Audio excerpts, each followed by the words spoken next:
compromise. உங்க சைடுலயும் எங்க சைடுலயும். It's a GT promise.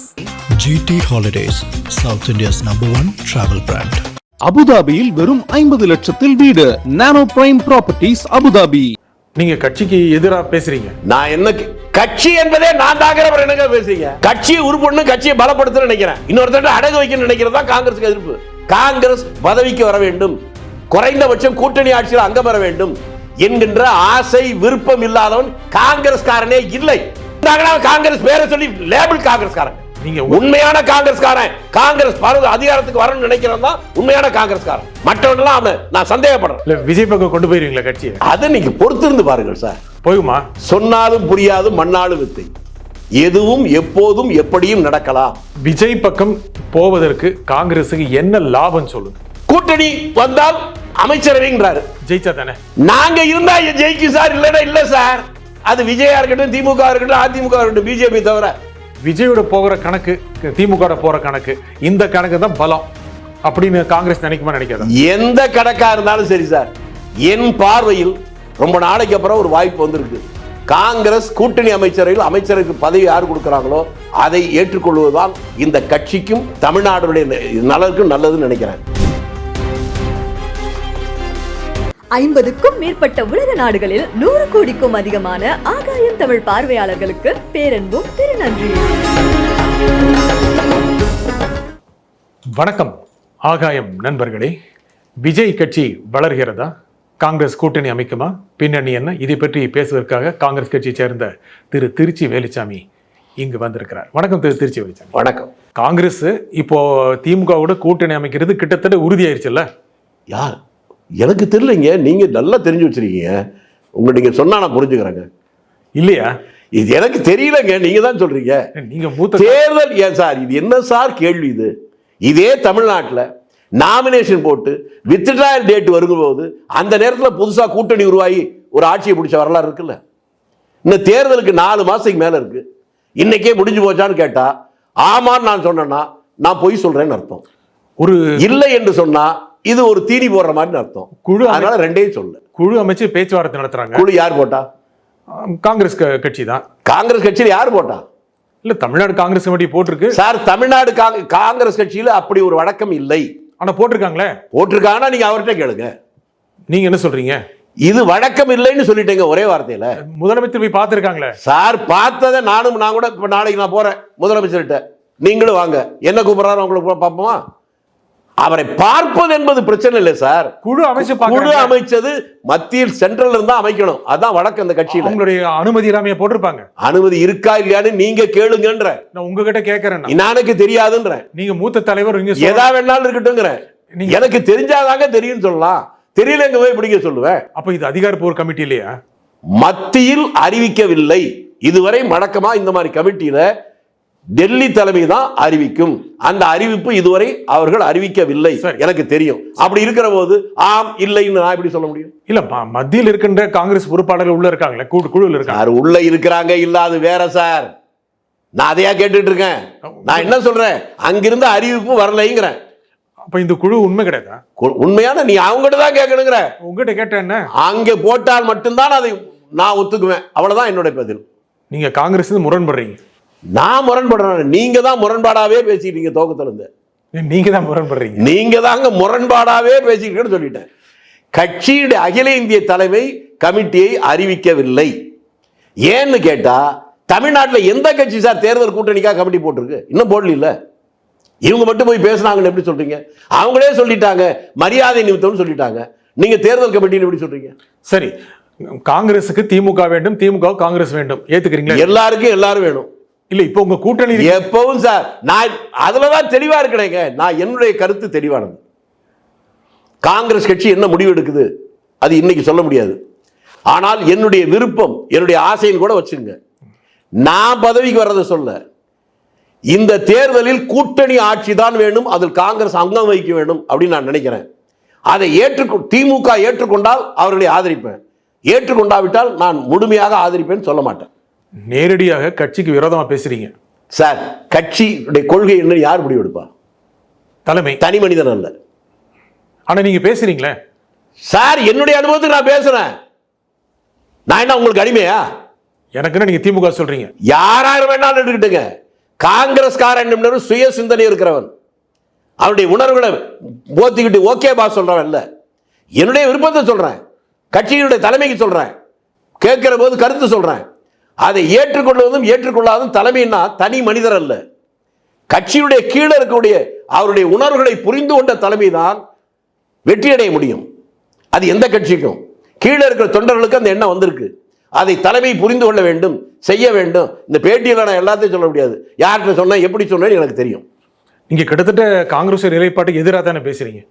திரும்பி திரும்பி நான் சொல்றேன், நீங்களே ஒரு கற்பனை பண்ணிக்கிட்டு காங்கிரஸ் என்பது தனியா இல்லை, நான் தான் காங்கிரஸ். நீங்க தான் காங்கிரஸ். நான் தான் காங்கிரஸ். நீங்க ஒரு தனி மனிதர், நீங்க கட்சியில ஒரு உறுப்பினர். நான் தான் சார் காங்கிரஸ். யார் வேற யார் காங்கிரஸ் சொல்லுங்க. காங்கிரஸ்ல முழு நேர அரசியலுக்கு வந்து 55 வருஷம் தாண்டிடுச்சு. வேற யார் இருக்கா சொல்லுங்க. நீங்க கட்சிக்கு எதிராக பேசுறீங்க. நான் என்ன கட்சி என்பதே நான் தாங்கிறவர் என்னங்க பேசுறீங்க. கட்சியை உருப்படணும், கட்சியை பலப்படுத்த நினைக்கிறேன், இன்னொருத்தர் அடகு வைக்கணும்னு நினைக்கிறது தான் காங்கிரஸுக்கு எதிர்ப்பு. அடகுங்கிற வார்த்தை பயன்படுத்தி அப்ப வித்தரலாங்கிறீங்களா? அந்த வார்த்தையும் அப்ப விற்கலாங்கிறீங்களா? என்ன புரியல சார். இந்த ஒரு அரசியல் கட்சி என்பது அதிகாரத்தை நோக்கி தானே சார். இப்ப என்னங்க, இன்னைக்கு காலையில பேப்பர் பாத்தீங்களா? கேரளாவில் உள்ளாட்சி தேர்தல் வந்திருக்கா? 6 கார்பரேஷன் 4 காங்கிரஸ் ஜெயிச்சிருக்கு. 100க்கு மேற்பட்ட முனிசிபாலிட்டியில் 58 இடத்துல காங்கிரஸ் தான் ஜெயிச்சிருக்கு. இவ்வளவு பெரிய வெற்றியே பக்கத்தில் வந்திருக்கு. அங்க எதிர்கட்சியா இருந்து இப்ப ஆளுங்கட்சியா வரப்போது இப்பயே தெரிஞ்சு போச்சா? அது மாதிரி தெலுங்கானாவில் வந்திருக்கா, கர்நாடகத்தில் வந்திருக்கா, பாண்டிச்சேரியில் மாறி மாறி ஆட்சி வந்திருக்கா? அதை போல ஒரு பொற்கால ஆட்சியை தந்த தமிழகத்தில் காங்கிரஸ் பதவிக்கு வர வேண்டும், குறைந்தபட்சம் கூட்டணி ஆட்சியில் அங்கம் வர வேண்டும் என்கின்ற ஆசை விருப்பம் இல்லாதவன் காங்கிரஸ்காரனே இல்லை. அப்படி நிறைய பேர் உங்க தலைவர்களே சொல்றாங்க. இருந்தாங்கன்னா காங்கிரஸ் பேரை சொல்லி லேபிள் காங்கிரஸ்காரங்க. நீங்க உண்மையான காங்கிரஸ்காரன், காங்கிரஸ் அதிகாரத்துக்கு வரணும்னு நினைக்கிறவன் தான் உண்மையான காங்கிரஸ்காரன். மற்றவன்லாம் நான் சந்தேகப்படுறேன். இந்த மாதிரி பேச்ச எதை வேணாலும் வச்சுக்க, நீங்க என்ன வேணாலும் பேர் வச்சுக்கங்க. திமுக இதை ரசிக்கிறது இல்ல. திமுக ரசிக்கிறது இல்ல. ரசிக்குதா? இல்லையே. அது ரசிக்கல எனக்கு என்ன, அவங்க ரசிச்சானா ரசிக்கல என்னங்க. ஏன் கட்சிக்காரன் ரசிக்கிறானா, ஏன் கட்சிக்காரன் விரும்புறானா, என்னுடைய கட்சியில் இருக்க காத்தான் கருப்பன் சுப்பன் கிராமத்தில் இருக்கான்ல அவன் நான் சொல்வதை ஏற்றுக்கொள்கிறானா, அதை மட்டும்தான் நான் பார்ப்பேன். அடுத்த கட்சிக்காரன் நினைச்சா என்ன, நினைக்கல எனக்கு என்ன. நீங்க கூட்டணி இருந்துட்டு கூட்டணிக்கு எதிராக பேசுறதுனால உங்களுக்கு காங்கிரஸ், நான் திரும்பியும் சொல்றேன், உங்களுக்கு கூட்டணி என்ன புரியாம பேசிக்கிட்டீங்க. தேர்தல் தானே சார் கூட்டணி. கூட்டணி ஆட்சினா தான் இதை பத்தி பேசணும். ஆட்சியில் நாங்க இல்ல, அப்ப தேர்தல் நேரத்தால கூட்டணி. பெரும்பாலான தலைவர்கள் நீங்க நினைக்கிற தலைவர்னு நீங்க நினைச்சிட்டு அவங்களாம் தலைவரா? நான் தெருவில் இந்த கட்சிக்காக அடிபட்டு உதப்பட்டு ஜெயிலுக்கு போனான்ல, அவன் வெறும் மெம்பரா, காலில் சட்டையும் வேட்டிங் கூட சரியா இல்லாத கூட தலைவர் நினைக்கிறேன். தலைவர் என்பது ஒரு சொல். யார தலைவர்னு ஏத்துக்கணும் ஏத்துக்க முடியாது, அந்த நீங்கள் வைத்திருக்கிற அளவுகோல் எதுவோ எனக்கு தெரியாது. நீங்க கட்சிக்கு விரோதமா பேசுற மாதிரி இல்லையா? நான் தான் கட்சின்னு சொல்லிட்டு எனக்கு விரோதமா நான் பேசுவேனா? இல்ல உங்க பேச்ச கட்சி தலைமை ஏத்துக்குதா? தலைமைன்னு யாருங்க? டெல்லி தலைமை. டெல்லி தலைமை நான் எங்க திரும்பி திரும்பி எத்தனை தடவை சொல்லுவேன், என்னுடைய உணர்வை புரிந்து கொண்டு அவர் என்னோட இணக்கமாக பேசுவார்கள். நான் சொல்வது தப்புன்னா சொன்னா அது எனக்கு புரிய வச்சா நான் ஏத்துக்குவேன். உங்ககிட்ட சொல்ல அது நியாயமாக இருக்கிற போது அதை ஏற்றுக்கொள்ளலைன்னா அதுக்கு எதிராக தான் குரல் கொடுப்பேன். உங்க பேச அனுமதிக்கிறாங்க. ஆமா, தலைமை அனுமதிக்குது. எங்க அனுமதிக்காம நான் பேசுவேன். இப்போ பேசுறேன்ல, இன்னைக்கா பேசுறேன், எவ்வளவு பேசுறேன். நான் பேசுறது தப்புன்னா அவங்க என்கிட்ட கேட்டிருப்பாங்கல்ல. இனிமேல் சாதாரண லாஜிக் உங்களுக்கு புரியலைங்க. இனிமேல் கேட்பாங்களோ? இனிமேல் கேட்கறாங்க. கேட்க மாட்டாங்களா? இனிமேல் கேட்கறதுக்கு வேலையே கிடையாது. இனிமேல் பாராட்டுவாங்க. நீங்க அப்படியே காங்கிரஸ் கட்சியை கொஞ்சம் பாராட்டுவாங்கன்னு சொல்லிட்டேன். உங்களுக்கு மகிழ்ச்சியா இருந்தா சரிங்க, இல்லைன்னா வருத்தமா இருந்தா கோவப்படுங்க. அப்படி விஜய் பக்கம் என்ன பாராட்டினா உங்களுக்கு வருத்தமா? இல்ல விஜய் பக்கம் கொண்டு போயிருவீங்களா கட்சியை? அதை நீங்க பொறுத்திருந்து பாருங்கள் சார். போயுமா? சொன்னாலும் புரியாது, மண்ணாலும் வித்தை. அரசியல் என்பது ஒரு பெரிய சமுத்திரம் மாதிரி. கரையில் நின்று பார்த்தோன்னே இதுதான் சமுத்திரம் நினைக்கிற மாதிரி அரசியல் எல்லாத்தையும் புரிஞ்சுக்க முடியாது. நான் முன்னாலே சொன்னேன், எதுவும் எப்போதும் எப்படியும் நடக்கலாம், நம்ம விருப்பத்தை வேணா பேசலான்ட்டு. திரும்பி திரும்பி எத்தனை முறை கேட்டாலும் அதுதான் பதில். இல்லை, ஒரு சாதாரண லாஜிக். திமுக அணியில் இருந்தால் கணிசமான இடங்களை பெற்று அந்த சீட்டை ஜெயிக்கலாம். அப்படியா? இல்லையா? எப்படி சொல்லுங்க, எனக்கு புரியல. இல்லை, உங்களுக்கு தெரியாது. ஏற்கனவே காங்கிரஸ் வந்து ஜெயிச்சதே இல்லையா?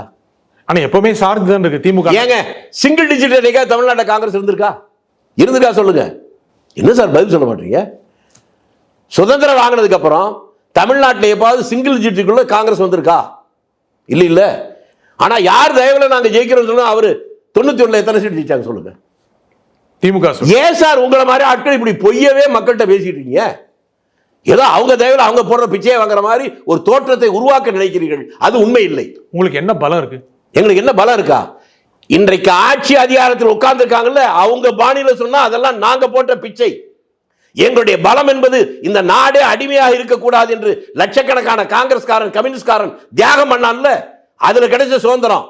என்னமோ அவங்க என்னமோ சுதந்திர போராட்டத்துக்கு போராடி சுதந்திரம் வாங்கி கொடுத்தல நாங்க அதிகாரத்துக்கு போராடுற மாதிரி பேசுறீங்க.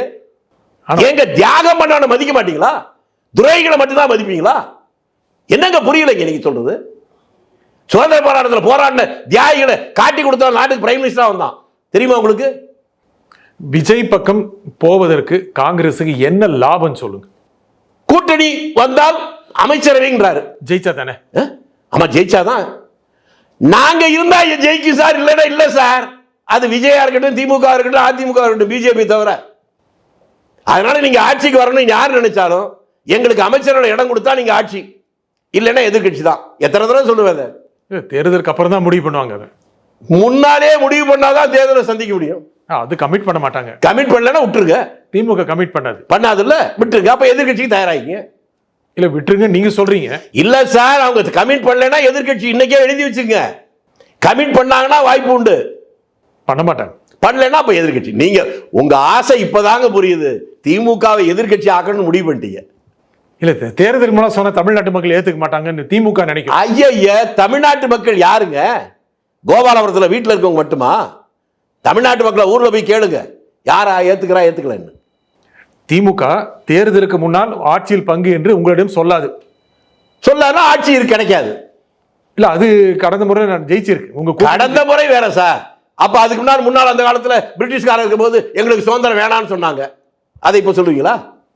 இல்ல இந்த மாதிரி நிர்பந்தம் செய்ய முடியுமா சொல்லுங்க. நிர்பந்தம் நாங்க கேட்கிறோம் சார், நீங்க ஒத்துக்கிறீங்களா இல்லையான்னு கேட்கிறோம்.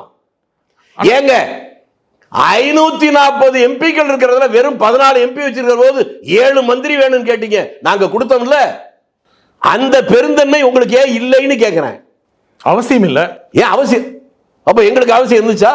உங்களுக்கு கொடுக்காம இருந்திருக்கலாம். தோழமை என்பது உங்களை நான் மதிப்பதும் என்னை நீங்கள் மதிப்பதும் தான். கடைசியில் பார்த்தா தோழமை தான் முக்கியங்கிறீங்க. வாக்கு எண்ணிக்கை கிடையாது, வாக்கு பலம் கிடையாது, தோழமை. வாக்கு எண்ணிக்கை கிடையாதா? காங்கிரஸுக்கு மட்டும்தான் சார் ஊர்ல வாக்கு இருக்கு, மற்றவங்களுக்கெல்லாம் வியாபாரம். தமிழ்நாட்டில் இன்னைக்கு இருக்க நிலைமையில திமுகவோட போறது தவிர காங்கிரஸுக்கு வேற வழி இருக்கா? எல்லாம் எது வேணாலும் நடக்கணும். முதல்ல எத்தனை தடவை சொல்றது? அரசியல் என்பது யதார்த்தத்தை முதல்ல நம்ம புரிஞ்சுக்குவோம். நாம ஒன்றும் சின்ன பிள்ளைகளை கிண்டர் கார்டனில் படிக்கிற பிள்ளைங்களா நீங்களும் நானும்? 1000 உதாரணம் இருக்கு. எப்ப வேணாலும் யார் கூட வேணாலும் எப்படி வேணாலும் கூட்டு சேர முடியும். காங்கிரஸ் பிஜேபி கூட மட்டும் கூட்டு சேர முடியாது. இந்த உண்மையை நாம் ஏற்றுக்கொண்டால்தான் விவாதிப்பதில் பொருள் இருக்க முடியும். அது இருக்காதுன்னு நினைக்கிறது நம்ம விருப்பத்தை வேணா சொல்றேன். காங்கிரசுக்கு அடுத்த மக்களவை தேர்தல் முக்கியம் தானே? எல்லா தேர்தலும் முக்கியம். முக்கியமாக எல்லா தேர்தலும் முக்கியம் ஒரே வார்த்தை சொல்லிட்டேன். அப்ப டெல்லியில மட்டும் இருந்தா போதும், எங்க ஊர்ல எம்எல்ஏ வேணாம், பஞ்சாயத்து போர்டு தலைவர் வேணாம், பஞ்சாயத்து போர்டு மெம்பர் வேணாம்னு சொன்னா என்னை விட பைத்தியக்காரன் யாருக்க முடியாது. ஆனா அதுதானே முக்கியம். எது மக்களவை? அதுவும் முக்கியம். அதுதானே சரி. அப்ப சரி இப்படி வருவாங்க. அப்ப திமுக ஆட்சி தானே முக்கியம். தமிழ்நாடு முழுக்க எல்லா யூனியன் சேர்மன் கொடுத்துருவாங்களா? முனிசிபல் சேர்மன் கொடுத்துருவாங்களா? என்ன கேட்குறீங்க நீங்க? எல்லாமே முக்கியம் தாங்க. இப்ப உடம்புல கண்ணு முக்கியமா, காது முக்கியமா, கால் முக்கியமா, கை முக்கியமான எல்லாம் தான் முக்கியம். ஆனா திரு பிரவீன் சக்கரவர்த்தி போய் பார்த்தாரு விஜய். அது எனக்கு தெரியாது சார். தனிப்பட்ட மனிதர்கள் போனதை பத்தி எனக்கு தெரியாது. என்னுடைய ஃபீலிங் உணர்வு கேட்டா நான் சொல்றேன். அவங்க பேசுறத அவங்க கிட்ட தான் கேட்கணும். ஆனா அவரும் அதை பத்தி ஒன்றும் கன்ஃபார்ம் பண்ணல. நாம் இதை அரசியல் பேசுனதா? ஆனா திமுக கூட நீங்க சொன்ன மாதிரி குழு பேசிட்டு இருக்கு. அந்த குழுவை நீங்க அங்கீகரிக்கல சார். குழு ஐயோ, இவனுக்கு உங்க மேல இருக்க மரியாதையே போயிரும் போல் இருக்க. அவங்களே சொல்லித்தாங்க மரியாதை நிமித்தம் பார்த்தாங்கன்னு. குழு பேசிக்கிறீங்க. எப்ப சார் பேசினாங்க?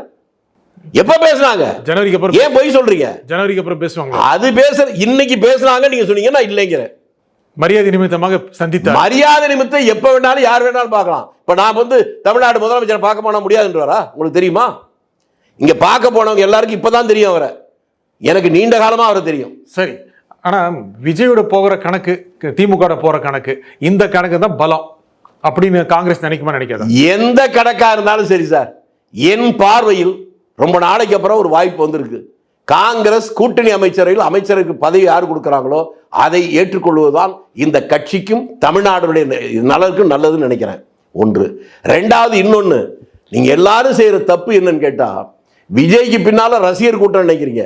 அதை தாண்டி வேறொன்று, நீண்ட காலமாக தமிழ்நாட்டில் திமுக அதிமுக மாறி மாறி ஆட்சிக்கு வருகிற போது இந்த ரெண்டும் இல்லாத ஒரு புதிய சக்தி வந்தால் நல்லது என்று நினைக்கிற, அமைதியாக பார்த்து கொண்டிருக்கிற, குறைந்தபட்சம் ஒரு 10% மேல 15% நெருக்கமாக அந்த ஆட்கள்லாம் இப்படி ஒரு சக்தி வந்த உடனே விஜய் தெரியாத, விஜய் கூப்பிடாத இவர்களே ஆதரிக்கிறாங்க. அதுதான் இந்த ஆதரவுக்கு காரணம் என்பதை புரிஞ்சுக்கணும். அதான் யதார்த்தம். நீங்க ஏற்றுக்கொள்வதும் ஏற்றுக்கொள்ளாமல் இருப்பதும் உங்கள் விருப்பம். அதாவது ஒரு நடுநிலை வாக்காளர்கள், இரண்டு கட்சிகள் மாறி மாறி ஆட்சி புரிவது, அதில் ஒரு விரக்தி ஏற்பட்டிருக்கிறவர்கள் இப்படி ஒரு முடிவுக்கு வந்திருக்காங்கன்னு உறுதியாவே சொல்றேன். இது எப்படி சொல்லுவீங்க? தேர்தலே நடக்காம ஏன் சார்? நான் ஒவ்வொருத்தரையும் பேசிக்கிட்டு இருக்கேன் சார். நீங்க உறுதியா சொல்றீங்க. அந்த மாதிரி உறுதியா ஏன் சொல்றேன்னா, நான் மற்றவர்களை போல இல்லை. ஏசி ரூம்ல உட்காந்துட்டு ஏசி கார்ல போய் பங்களாவில் இருக்கிறவன் இல்லை. இன்றைக்கும் மிக சாதாரணமா திருச்சியில் போனால் 2 வீலர் ஸ்கூட்டர் தான் போயிட்டு இருக்கேன். தெருவோரத்தில் இருக்க சாதாரண டீ கடையில் டீ குடிப்பேன். சட்டை வேட்டி கூட சரியா போடாத ஆள்கிட்ட பேசுவேன். பிச்சைக்காரனை கூட கூப்பிட்டு பேசுவேன்.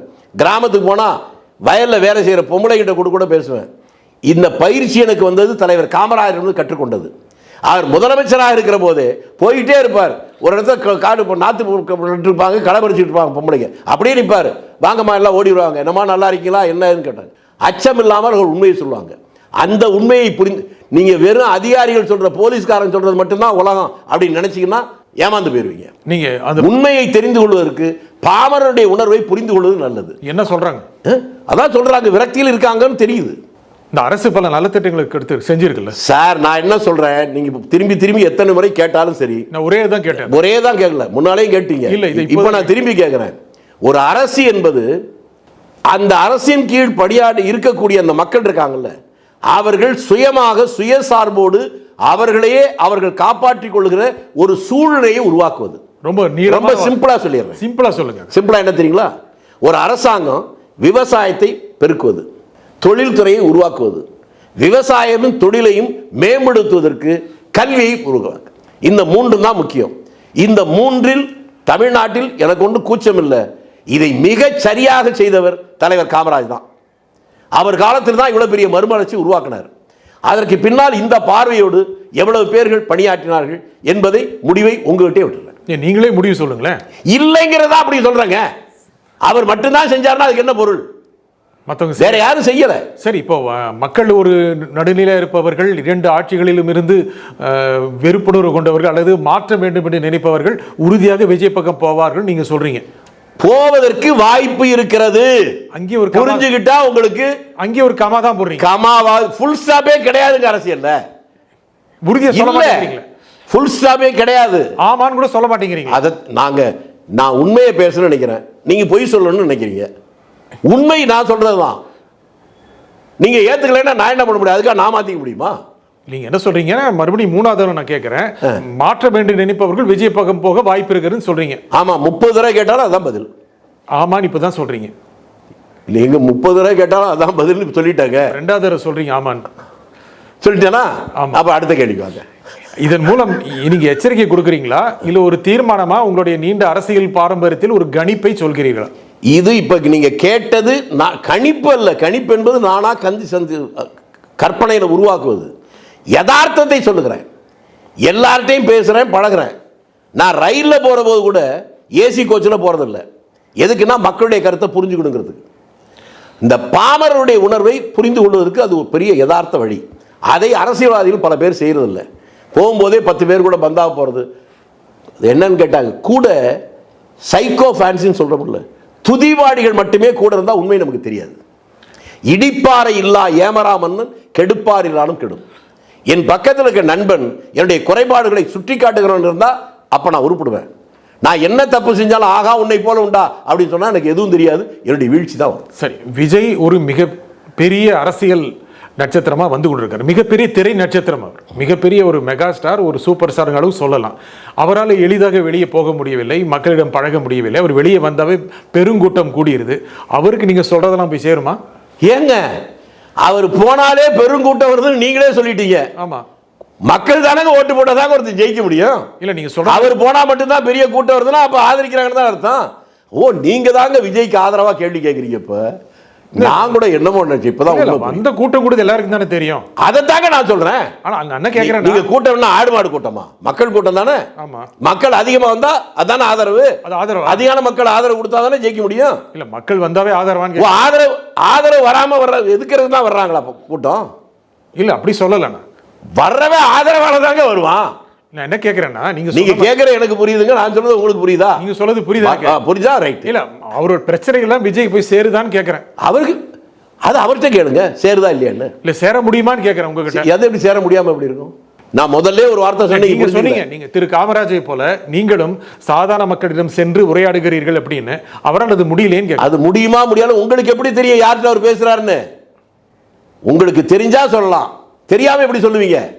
அவரால் சாதாரண மக்கள்கிட்ட போக முடியலையே. போறாரா இல்லையான்னு அவருக்கு தாங்க தெரியும். நீங்களும் நானும் எப்படிங்க சொல்ல முடியும்? உங்களுக்கு தெரியும். அவர் யாரிடமாவது தொடர்பு வச்சிருப்பார், தெரிஞ்சுக்குவார். இப்ப சாதாரண மக்கள்கிட்ட ஒருத்தனை போய் தோல்ல கை போட்டு போச மட்டுமல்ல, அவர்களை மதித்து அவனை பேசுற போது நீங்க 5 வயசு குழந்தைகிட்ட கூட என்னம்மா கண்ணு வாமா நல்லா இருக்கியா அப்படின்ற போது மனம் விட்டு பேசும். ஏய் இங்க வா அப்படின்னா சொல்லு அப்படிங்கும்.